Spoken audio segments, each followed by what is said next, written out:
آج کی حدیث ذکر کی برکت۔ رسول اللہ صلی اللہ علیہ وسلم نے ارشاد فرمایا،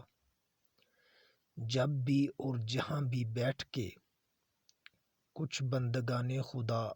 اللہ کا ذکر کرتے ہیں تو لازمی طور پر فرشتے ہر طرف سے ان کے گرد جمع ہو جاتے ہیں اور ان کو گھیر لیتے ہیں، اور رحمت الہی ان پر چھا جاتی ہے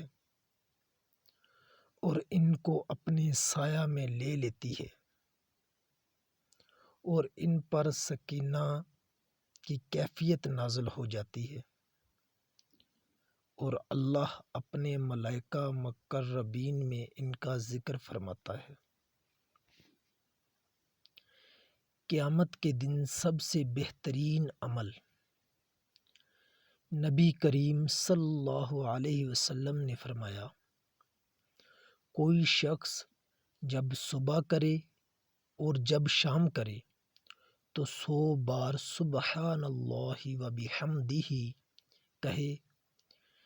تو قیامت کے روز کوئی شخص اس سے بہتر عمل لے کر نہیں آئے گا۔